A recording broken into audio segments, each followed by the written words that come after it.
Bismillahirrahmanirrahim. Assalamualaikum warahmatullahi wabarakatuh. In this video, I will talk about displacement current. So let's consider Ampere's law expression that we have been learned in a chapter of magnetostatic as given as this one. So however, during study the magnetostatic, so we have been ignore this part of this equation because in the static field characteristics, so whatever term that change towards the time will be regarded as zero. So however, in this topic, because of we are considering a time varied field, so we still need to consider the last part of this equation.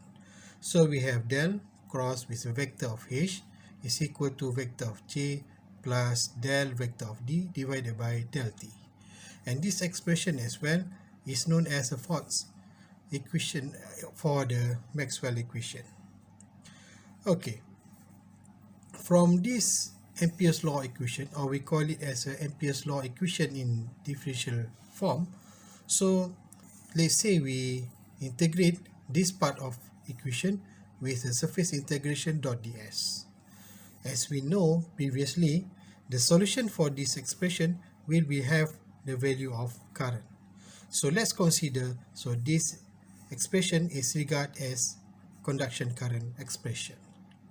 So because of we are deal with a physical expression, so because of that, because of on this part of equation we have the value of the current. So if we perform the same mathematical solution, okay, for this part of equation, so let's say the surface integration of this expression towards ds, so we will have the same expression of a current as well. But in this case, for this part of expression, so we know it as a displacement current. And if we perform the same mathematical solution as well in this part of expression, then we will have another value of the current, or we call it as a total current. So we will have here, so IT, the total of the current, plus IC, the conduction current, and plus ID, which is the displacement of the current. So in other way, so we can say that the displacement current actually is come from the solution for the last part of this equation. So let's consider this part of expression. So by using the Stokes theorem, so we will have the surface integration of del cross with the vector of h dot the vector of ds is equal to closed integration of contour or line close integration vector of h dot vector of dl. And if we replace this expression inside the first expression that we have been talked just now, so we will have the closed integration of contour vector of h dot vector of dl is equal to IC. So IC is the solution for this part of the expression plus surface integration del d divided by del t dot ds. And this expression is an integration form of an Ampere's law. Okay, so this what we have been see just now. So we have been derived, or we have been create another expression that represent displacement current is given by this expression. So we have surface integration of del of a vector of d divided by del t dot ds. At the same time, so we will have the general expression for the I is equal to surface integration j dot ds. So because of we are deal with the displacement current here, so we know that this vector of j, or the vector of the current density, as the current density for the displacement current. So if we compare, so this side of the expression, so we will have expression that represent our vector of jd, or the displacement current density, is equal to del vector of d divided by del t, and the unit of ampere per meter square. So in order to understand the concept of displacement current, so normally we will use the concept of capacitor, okay, in order to explain the concept of displacement current, whereas basically this current is not a real current.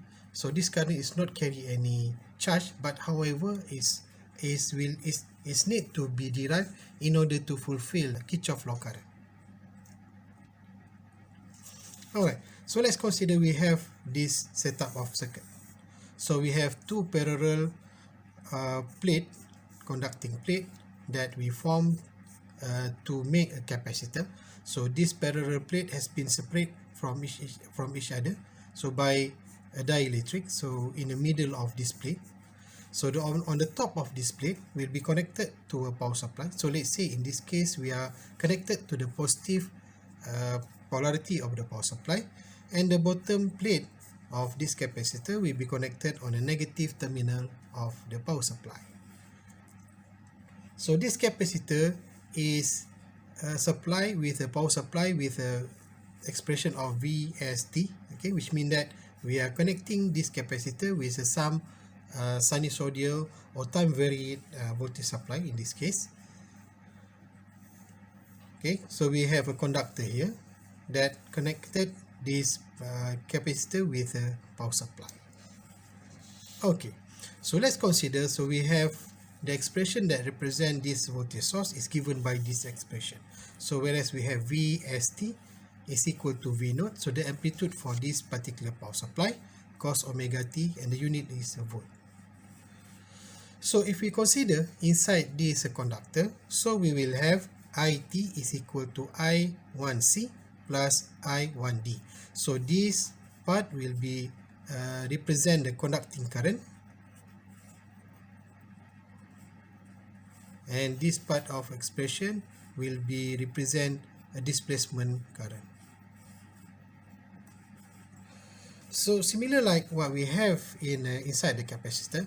So originally, so we have two type of current will be exist inside this capacitor. So we have I2C, which is represent the conducting current, and then we also have I2D, which is represent our displacement current. So if we refer to the equation that we had been derived at the early of this video. Alright, so first let's consider what we have inside the conductor. So inside this conductor, so as we see just now, so we have IT, the total of the current, is equal to I1C, so conducting current inside that particular conductor, so plus I1D. So this one is the displacement current. So because of we have a conductor, so let's consider that this is the perfect conductor.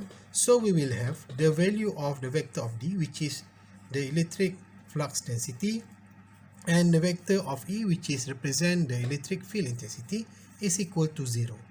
So because of that, in order to find the expression or the value for the displacement current, so we need to use value for the vector of D, and since the vector of D is equal to 0, so that's why inside the conductor, so this displacement current value will be regarded as 0 ampere, and it will leave us with the value of a conducting current, whereas we will have IT, the total current, is equal to I1C, which is a conducting current. And the conducting current of a capacitor can be calculated so by using this expression. Whereas so we have I1C is equal to C dVC divided by dt. So because of we are considering, so our conductor here is a perfect conductor, so we are considering that there is no voltage drop in the middle of this conductor.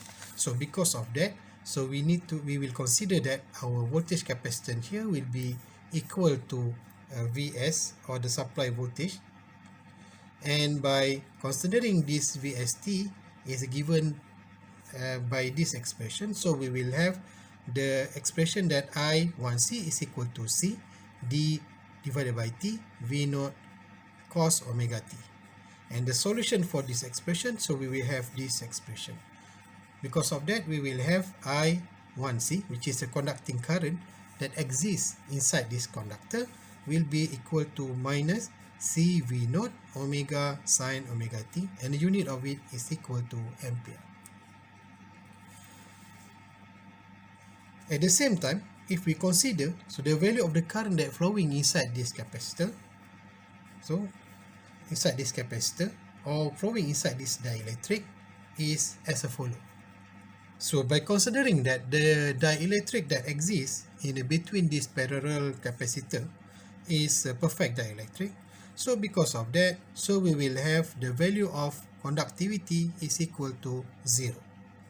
So because of that, the value of a conducting current, I to C, inside this capacitor or inside this dielectric will be regarded as 0 ampere. As we have been learned previously, so basically what we will have inside this capacitor, the positive charge will be accumulating at the top parallel plate of this capacitor, because of this parallel plate will be connected on the positive terminal. So at the same time, on the bottom plate of this capacitor, so we will have a lot of negative charge will be accumulating inside on the surface of this conducting plate, because of this conducting plate is connected to the negative terminal. So because of that, inside this particular dielectric, so it will be developed certain value of electric field intensity. So let's consider, so we will have the expression that represent our electric field intensity inside that particular dielectric is given by this expression. So we have y cap Vc divided by d. So this is the unit vector for this electric field intensity. And if we replace the expression for the Vc with the expression of Vs, and we will have y cap V naught divided by d cos omega t, and the unit of it is volt per meter. So since we have the relationship between vector of d and vector of E, which is the electric flux density and the electric field intensity, is given by this expression, so we can have our vector of d is represented by this expression. Okay, so we will have y cap epsilon V naught, so divided by d cos omega t, and the unit of it is coulomb per meter squared. If we replace the expression for the vector of d, inside the expression that represent our displacement current as we have been derived just now, so we will have I to d, which is the displacement current inside this particular capacitor, is equal to a surface integration del vector of d divided by del t, so ds. And if we replace the expression of this with all the expression that we know, so we will have a surface integration, so del divided by dt. So the vector of d is given by this expression, as we have been derived just now, and the vector of ds can be write as this one. So we have y cap dot with ds. If we replace the ds with some value of a, which is represent the area of that particular of a capacitor, so we will have the solution for this expression is given by this expression. So we have minus epsilon a divided by d v naught omega sine omega t,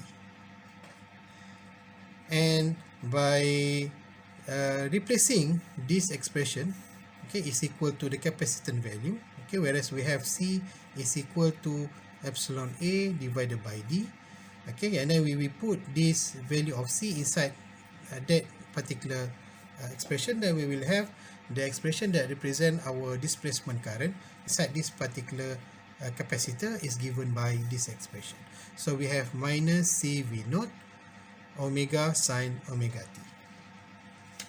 So based on the expression that we have been derived just now, so we can see that, so the expression that represent the current, both inside the conductor and inside the capacitor, we will have the same expression, so that it will be comply with Kirchhoff current law.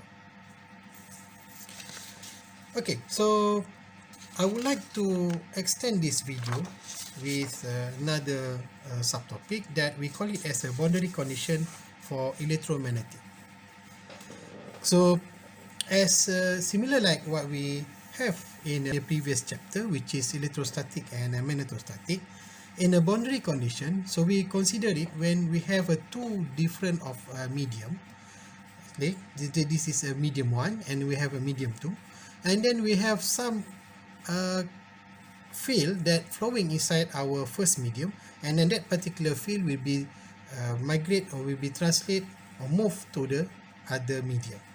And then we need to see, so what is the effect of this particular field when it's travel from one medium to another with a different value of material constitutive parameter. So what we'll have, actually we will have the same technique and the same method, okay, to derive that particular boundary condition in order to observe what will happen on that particular field when it's travel through two different material. So but the difference between what we have been learned before and now, so in this particular topic, so we will consider, so the value of the field will be varied against the time, so with some value of function, either with a value of function of t, or maybe some function of sinusoidal or cosine function. So because of that, so we still have, for example, if we consider any two medium, so the tangential value for the electric field intensity will be same, okay, whereas we have E1t is equal to E2t. So the expression for the magnetic flux density will be similar like what we have in electrostatic. So we have D1n minus D2n is equal to rho s. Okay, so similar like what we have in magnetostatic, so we will have the expression or the relationship between H1t and H2t is given by this expression, and same goes for the magnetic flux density, is given by B1n is equal to B2n.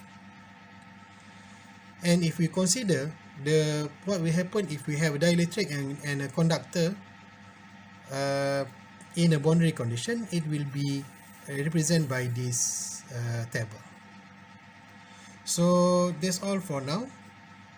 So should you have any problem, so please do not hesitate to submit to me. So that's all. Thank you, good luck, and have a nice day.